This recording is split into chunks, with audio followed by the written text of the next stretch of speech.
عظمت و رفعت ان لوگوں کے قدم چومتی ہے، بلندی اور عروج بڑھ کر ان کو سلام کرتی ہے کہ جو قومیں تعلیم یافتہ ہوتی ہیں، جو پڑھے لکھے لوگ ہوتے ہیں، زیرک اور سمجھدار ہوتے ہیں، وہی لوگ قوموں میں برتر کہلاتے ہیں۔ انہی لوگوں کی عزت اور ان کا وقار ہوتا ہے۔ اسی لیے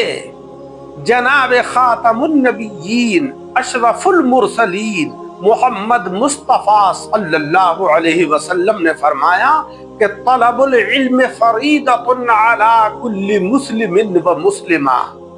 مسلمان مرد ہو یا عورت ہو، ہر ایک کے اوپر علم کا حاصل کرنا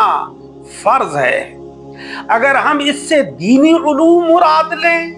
تو مطلب یہ ہے کہ علم دین کا بقدر ضرورت حاصل کرنا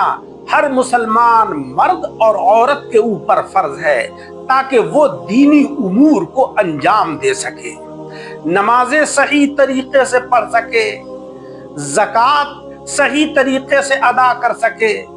رمضان شریف کے روزوں کو صحیح معنی میں ادا کر سکے، حج کو صحیح طریقے سے کر سکے۔ یہ جبھی کر سکتا ہے کہ جب وہ علم دین سے واقف ہوگا۔ آج ہماری علم دین سے ناواقفیت کی ہی وجہ ہے کہ جنازے کے موقع پر بڑی تعداد میں لوگ دور کھڑے ہوتے ہیں، اس لیے کہ ان کو نماز جنازہ پڑھنے کا طریقہ نہیں معلوم ہے۔ وہ محض رسماً جنازے کی محفل میں شریک تو ہو جاتے ہیں، مگر ان کی شرکت محض رسمی ہوتی ہے، میت کو ان کی شرکت سے کوئی فائدہ نہیں ہوتا ہے۔ ہونا تو یہ چاہیے کہ وہ نماز جنازہ میں شریک ہوں اور میت کے لیے دعائے مغفرت کریں، قبرستان تک جائیں اور وہاں پر میت کو دفن کریں، اس کے اوپر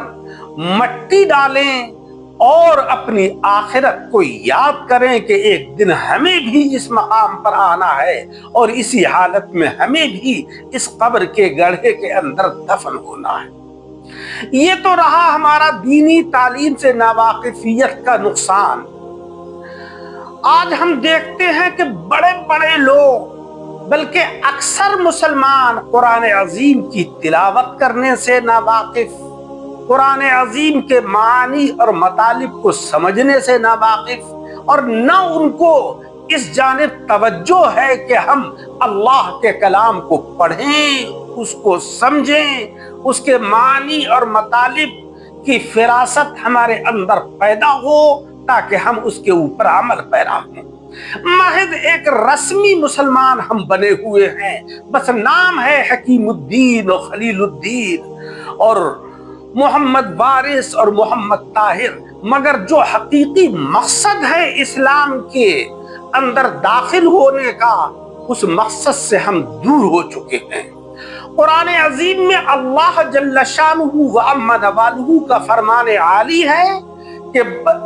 بلندی اور رفعت تمہارے قدم چومے گی، ہر میدان میں تم ہی بلند رہو گے، عروج و ارتقاء کی منزلوں پر تم ہی فائز ہوگے، ان کنتم مؤمنین، اگر تم ایمان والے ہو جاؤ۔ یعنی تم محض رسماً تو مومن ہو، مگر حقیقتاً تمہارا ایمان بہت ناقص درجے کا ہے، جس کی وجہ سے تم دنیا کے اندر بھی رسوا اور ذلیل ہو اور آخرت کے اندر اللہ رب العزت ہی واقف ہے کہ ہمارا کیا انجام ہوگا۔